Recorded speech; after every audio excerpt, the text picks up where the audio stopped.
prosesnya Tuhan untuk perjalanan hidup saudara dan saya itu berguna buat kita. Walaupun melewati hal-hal yang tidak menyenangkan. Berkali-kali mereka teriak, haus, haus, tidak ada air. Mereka teriak, mereka mulai caci maki Musa, mereka mulai, pokoknya segala macam ucapan mereka bisa berani ucapkan ke Musa. Padahal tiang awan ada, tanda kehadiran Tuhan. Mereka tidak pusing. Rupanya orang dalam proses perjalanan hidup yang Tuhan atur.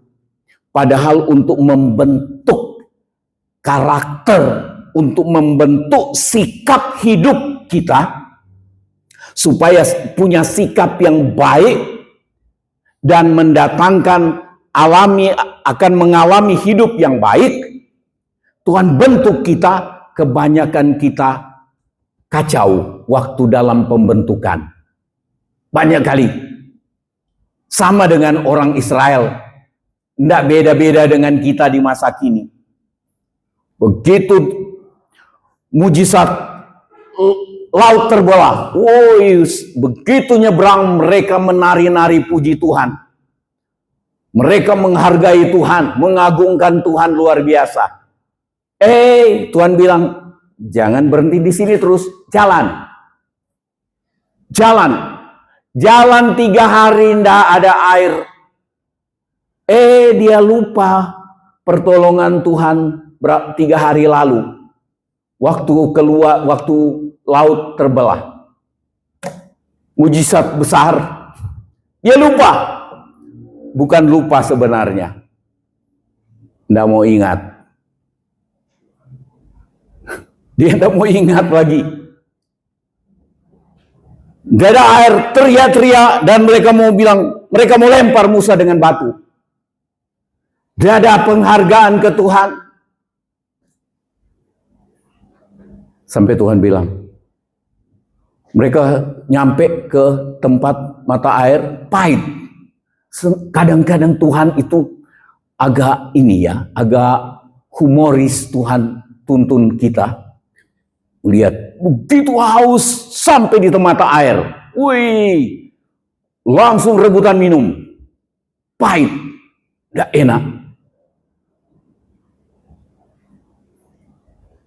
Tuhan bilang ke Musa, lemparkan sepotong kayu yang aku tunjuk, lemparkan.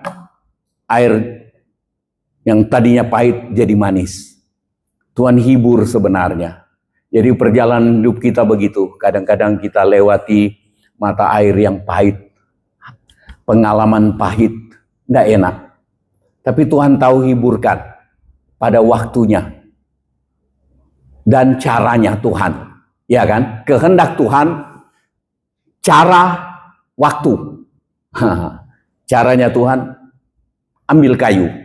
Tuhan suruh Musa. Lempar. Air jadi manis. Dari pahit jadi manis.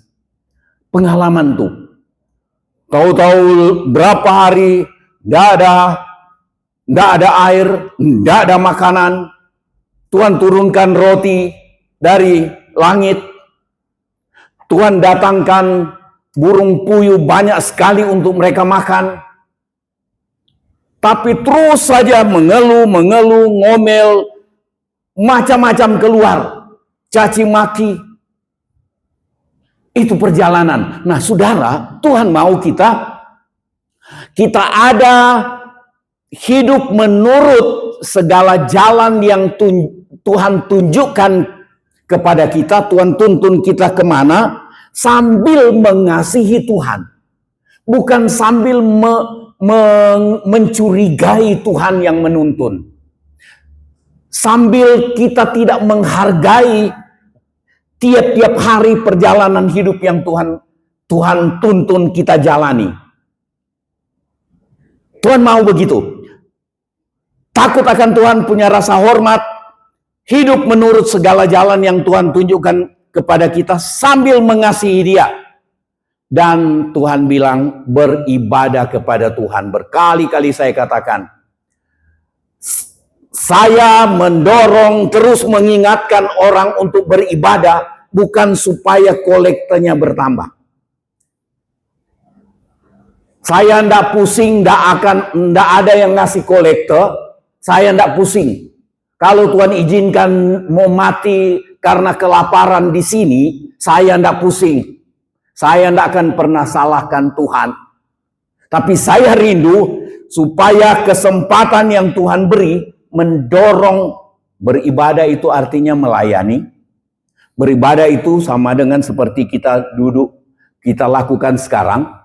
Tapi saya rindu, saya mau beribadah kepada Tuhan, melayani Tuhan. Saya dorong jemaat untuk terus beribadah karena tidak pernah rugi orang yang beribadah. Tidak pernah rugi. Nah, beribadah kepada Tuhan Allahmu. Nah, beribadah kepada Tuhan Allahmu, bukan beribadah kepada gereja, bukan beribadah kepada gembala, kepada pendeta, tetapi beribadah kepada Tuhan Allahmu dengan segenap hati, dengan segenap jiwa, perasaan, emosi, ibadahnya. Jadi bukan kayak patung. Mari kita angkat tangan. Mari kita apa lagi? Berdoa. Wow, kayak patung. Tapi dengan segenap hati, segenap jiwa, segenap emosi. Sudah lain kali itu. Kita lihat nih. Yang pertama, Tuhan mau kita menuruti perintah dan ketetapan Tuhan. Yohanes 14 ayat 23 tadi, jawab Yesus, jika seorang mengasihi aku, ia akan menuruti segala firman-Ku. Kalau orang mengasihi Tuhan, Tuhan bilang, kamu ikuti jalan yang aku tentukan buat kamu, jalani dengan cara mengasihi Tuhan. Rasa hormat ke Tuhan, mengasihi Tuhan. Katanya, kalau kita mengasihi Tuhan, maka tandanya adalah kita menuruti firman Tuhan. Mudah untuk taat kepada firman Tuhan, itu tanda kita mengasihi Tuhan. Nah, dan Bapakku akan mengasihi dia, dan kami akan datang kepadanya dan diam bersama-sama dengan dia. Jadi yang pertama soal Tuhan kehendaki kita untuk menurut, taati segala perintah dan ketetapan Tuhan. Rupanya itu sebagai salah satu tanda kita mengasihi Tuhan. Nah, jadi Bapakku akan mengasihi dia dan kami akan datang kepadanya dan diam bersama-sama dengan dia. Kita lihat itu sebentar. Ayat 15. Yohanes 14, jikalau kamu mengasihi aku, kamu akan menuruti segala perintahku. Jadi ada perintah, ada ketetapan, ada tulis firman. Dalam firman Tuhan ada perintah, ada ketetapan Tuhan. Ada janji juga. Nah, kita lihat tuh. Yang pertama, kita disuruh untuk menuruti segala perintah dan ketetapan Tuhan. Menuruti firman Tuhan, menuruti perintah dan ketetapan Tuhan itu sama dengan kita mengasihi Tuhan. Nah, yang kedua, kita lihat janji Tuhan. Jadi ada perintah untuk taati perintah, ketetapan, firman Tuhan. Kemudian ada janji. Jadi di dalam Alkitab selalu begitu. Ada perintah, ada janji. Janji dan perintah terus berjalan berdampingan. Taati perintah, alami janji.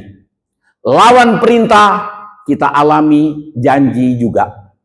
Janji yang hendak menyenangkan. Nah, kita lihat lebih dulu ini. Janji Tuhan, Ulangan 10 ayat 13. berpegang pada perintah dan ketetapan Tuhan yang kusampaikan kepadamu. Itu yang pertama tadi, berpegang, taat.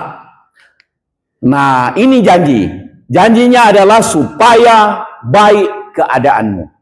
Ini janji Tuhan, supaya baik keadaanmu. Dan saya percaya, bukan kebetulan kita lahir di dunia ini, bukan kebetulan kita ada di tempat di mana kita ada hari ini. Sampai hari ini kita jadi penduduk di mana, bukan kebetulan, tapi ada rancangan Tuhan supaya baik keadaanmu.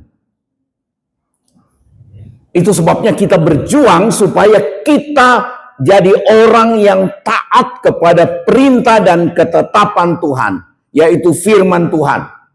Nah, Tuhan bilang supaya baik keadaanmu. Ada banyak perintah dan ketaatan, ada banyak perintah Tuhan dan janji. Perintah dan janji. Kalau kamu begini-begini, maka kamu akan alami ini. Kalau kamu lawan, tidak lakukan, kamu akan alami ini. Kalau saudara baca di dalam kitab Ulangan, selanjutnya itu Ulangan 27 atau 28, ada janji berkat dan ada janji kutuk. Kalau kamu lakukan ini, maka berkat ini akan datang kepadamu. Kalau kamu tidak mentaati, maka kutuk ini akan datang kepadamu. Tidak enak. Tidak enak. Tapi Tuhan sudah beritahu, karena Tuhan rancang kita ini alami keadaan yang baik. Amin. Tuhan mau kita alami keadaan yang baik. Dan saya rindu, saya pelihara hati saya supaya saya punya tujuan melayani jemaat, melayani siapapun yang Tuhan percayakan mendengar apa yang saya ajarkan. Saya rindu supaya tujuan saya, motivasi saya adalah untuk kebaikan orang yang mendengar. Bukan supaya saya dapat untung kolekte jadi banyak. Walaupun pernah